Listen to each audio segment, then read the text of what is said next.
Stage पर रौनक अफरोज उलमाए ज़वील एहतराम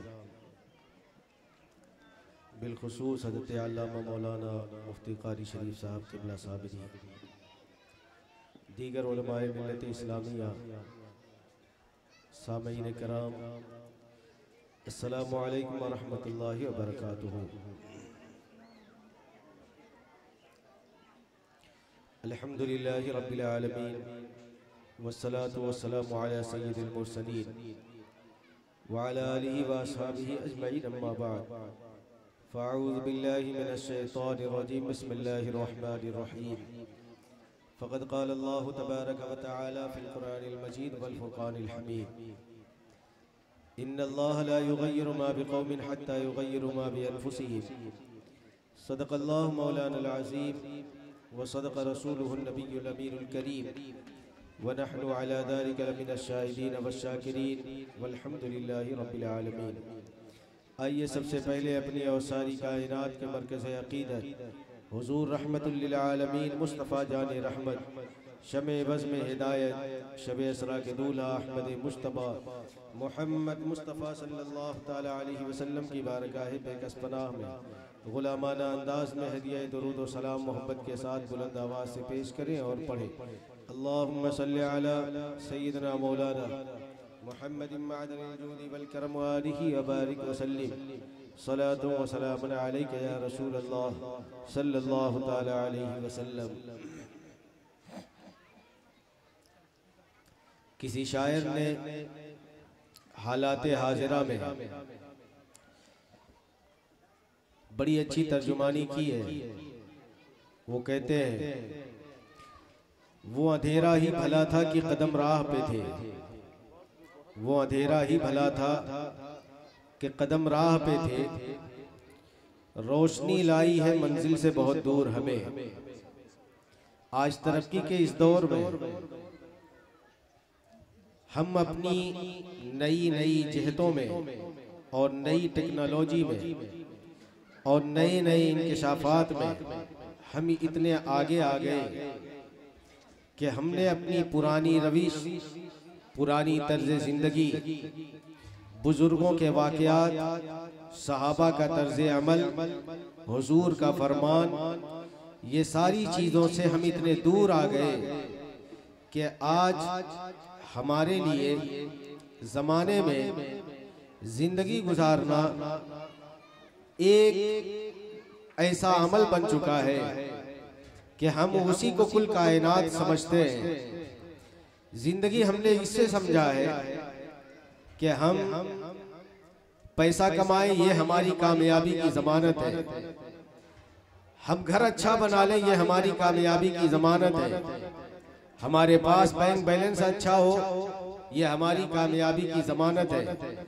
मगर मेरे दोस्त, जिन लोगों ने पैसा तो नहीं कमाया, बैंक बैलेंस भी नहीं बनाया और नई जहतों की तरफ उनका ध्यान भी नहीं रहा, आप उन बुजुर्गों से, सहाबा से, ताबईन से, उन पीछे गुजरने वालों लोगों से पूछिए कि तुम्हारी जिंदगियां कैसी थी। बहरहाल एक मर्तबा दरूद पाक पढ़ ले। अल्लाहुम्मा सल्लि अला सय्यिदना मौलाना मुहम्मद व बारिक व सल्लिम सलातु व सलामुन अलैका या रसूल अल्लाह सल्लल्लाहु ताला अलैहि वसल्लम। तो हम जिस दौर में जी रहे हैं, ये दौर आजमाइशों का दौर है। ये दौर हमारे लिए एक पुरफितन दौर है। तो मैं कह रहा था कि जो सहाबा, जो ताबईन, जो तबे ताबईन, बुजुर्गाने दीन, अइम्मा मुज्तहिदीन, जिन लोगों ने अपनी जिंदगी गुजारी, क्या उनके दौर में ये सारी चीजें थी? यकीनन नहीं थी।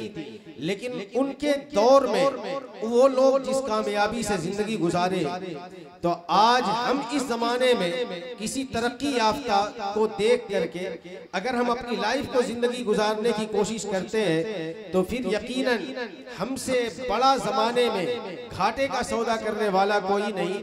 इसलिए वजह यह है कि आज हमारे पास माल भी होता है, दुकान भी अच्छी है, तिजारत अच्छी है, घर अच्छा है, बैंक बैलेंस है, सारी चीजें दुनिया की ऐशो इशरत के हर सामान मौजूद है, मगर हमारी कैफियत का आलम यह है कि हम इस दुनिया से जैसे ही जाते हैं आंखें बंद होती हैं, तो उसके बाद हमारे पीछे वो लोग भी होते हैं जो अच्छी जिंदगी के मुंतजिर हैं, मगर हमारे बाद हमारे लिए कोई रोने वाला नहीं होता है, हमारे लिए कोई काम करने वाला नहीं होता है, हमारी कब्र पर कोई फातिहा पढ़ने वाला नहीं होता है। वजह यह है कि हमने जिन लोगों के पीछे रह करके जिंदगी गुजारी है, हम ये समझ रहे थे कि कामयाबी की जमानत ये है, मगर मेरे दोस्तों अंधेरा ही भला था कि कदम राह पे थे।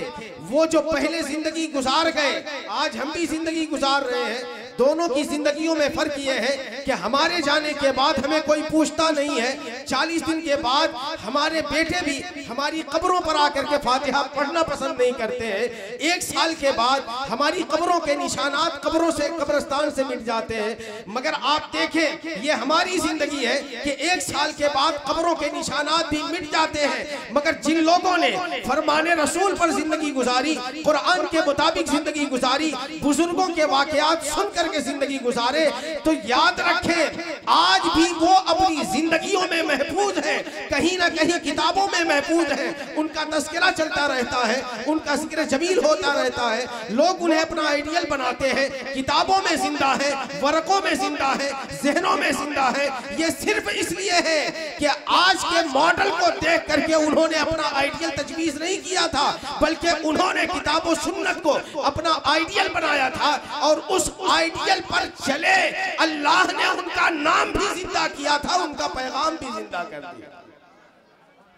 वो अंधेरा ही भला था कि कदम राह पे थे। आज जिस माहौल में हम जिंदगी गुजार रहे हैं, इस माहौल को अगर हम देखें तो ये एक ऐसा बेहयाई का दौर है कि जिस बेहयाई के दौर में हम जी रहे हैं, और इस बेहयाई को हमारे जैसे लोग, हमारी कौम के अफराद, पढ़ा लिखा तबका भी, दीनदार घराने के अफराद भी, जिस बेहयाई में हम जिंदगी गुजार रहे हैं, इसे कोई बेहयाई मानने को ही तैयार नहीं है। हम ये समझते हैं कि कोई खातून जिसका हाथ खुला हुआ हो वो बेहया है, जो मर्द बेगैरत हो वो बेहया होता है। हम ये समझते हैं कि कोई कपड़ा आधे टांग के नीचे खुला हुआ हो, आधी टांगे खुली हुई हो, तो बेहया कहलाता है। रास्ते में चलते हुए बेगैरती का मुजाहिरा करे तो बेहयाई कहलाता है। लेकिन मैं तुम्हें बताऊं, वो इब्राहिम खलीलुल्लाह जब उन्हें मिंजीक में डाल करके आग में डाला जा रहा था, लेकिन आप जानते हैं कि मिंजीक में डालने के बाद भी मिंजीक को हरकत नहीं हो रही थी, और ऐसे में एक बूढ़ा बारेश शख्स आया, और वो शैतान था, इब्लीस था। आने के बाद उसने हालात को देखा, चूंकि उसने फरिश्तों को देखा था, पहचानता था, तो उसने कहा लोगों क्या बात है। लोगों ने कहा इब्राहिम को आग में डालना चाहते हैं, मगर न रस्सी हरकत करती है, ना ही मिंजीक हरकत करती है। तो उसने देखा, और देखने के बाद कहा कि मेरी निगाहें देख रही हैं कि रस्सियों को भी 8 फरिश्तों ने पकड़ा हुआ है, और मिंजीक को भी 8 फरिश्तों ने पकड़ा हुआ है। ऐसा करो कि एक ऐसी खातून लेकर के आओ जिसके सर पे दुपट्टा ना हो, वो आएगी, बेहया होगी, फरिश्ते चले जाएंगे, और रस्सी को तुम अपने तरीके से इस्तेमाल कर सकती हो। और उसके बाद हुआ भी यही, 2 खातून को लाया गया जिसके सर से सिर्फ दुपट्टा हटाया गया। इस बेपर्दगी की बुनियाद पर जानते हैं आप, फरिश्ते चले गए, रुखसत हो गए। वो रहमत के फरिश्ते जो इब्राहिम को संभाले हुए थे, वो रहमत के फरिश्ते जो रस्सियां पकड़े हुए थे, वो चले गए, सिर्फ इसलिए कि महफिल में एक बेहया खातून आई थी। हम ये समझते हैं कि कोई बेहयाई वाला काम करे तो बेहया कहलाता है, जिसकी टांगे खुली हुई हो वो बेहया कहलाता है। मगर आज देखें कि हम जिस माहौल में जी रहे हैं, हर घर का आलम है, पढ़ा लिखा क्या, दीनदार क्या, जाहिल क्या, अनाड़ी क्या, बेगाना क्या, हर घर का ये माहौल है। और उस माहौल में हम जिंदगी गुजार रहे हैं। हर घर में बेपर्दा औरतें हैं, और वो बेपर्दगी जो इब्राहिम खलीलुल्लाह के दौर ने दिखाया था, यानी सर पे दुपट्टे का ना होना, आज वो दुपट्टा जो सरों की जीनत कभी बना हुआ था, जो हया की अलामत बना हुआ था, आज वो दुपट्टा गले की जीनत बना हुआ है। और इस बेहयाई के माहौल में हम जिंदगी गुजार रहे हैं कि जिस बेहयाई के माहौल में हमने बेहयाई को भी बेहयाई का नाम नहीं दिया है। कुरान कहता है इन्ना सलात तन्हा अनिल फ़हशाई वल मुनकर, नमाज बेहयाई और बुरी बातों से रोकती है। मगर वो कुरानी पैगाम आप समझे कि कुरान कहता है नमाज बेहयाई और बुरी बातों से रोकती है, मगर घर में नमाजी भी है, बेहयाई भी है, कुरान की तिलावत भी है, बेहयाई भी है, घर में दीनदारी भी है, बेहयाई भी है। दोनों चीजें एक जगह हमने जमा करके रखी हैं। और आपको मैं अगर अपना तजर्बा बताऊं तो शायद आप यकीन ना करेंगे।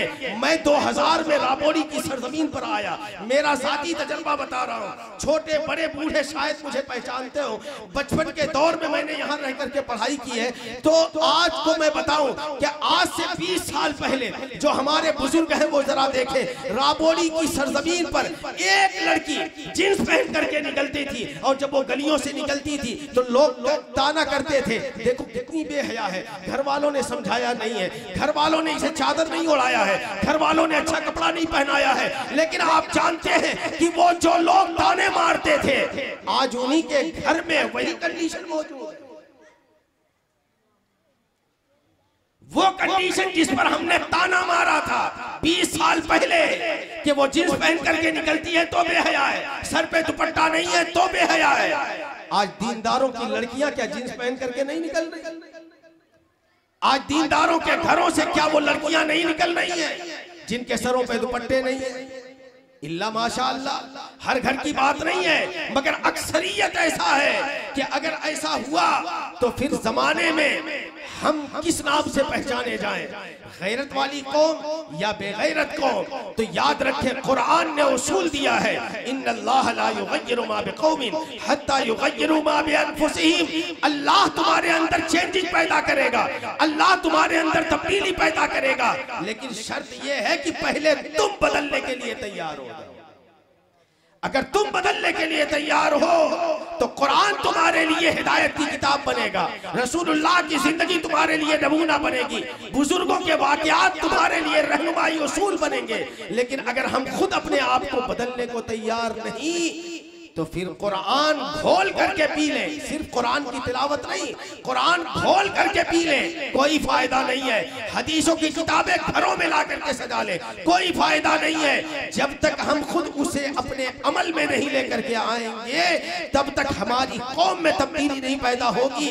आज जरूरत है कि नौजवान अपनी जिम्मेदारियां समझे, घर के बड़े अफराद अपनी जिम्मेदारियां समझे, घर की खवातीन अपनी जिम्मेदारियां समझे, उलमा अपनी जिम्मेदारियां समझे, और जो हमारे सियासी कायदीन हैं वो अपनी जिम्मेदारियां समझे।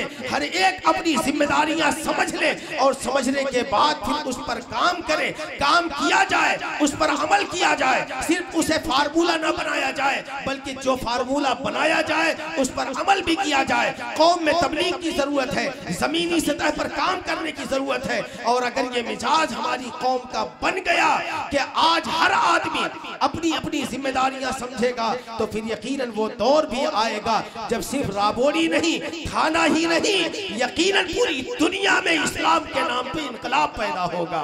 वो अंधेरा ही भला था कि कदम राह पे थे, रोशनी लाई है मंजिल से बहुत दूर हमें। वमा अलैना इल्लल बलाग। अस्सलामु अलैकुम।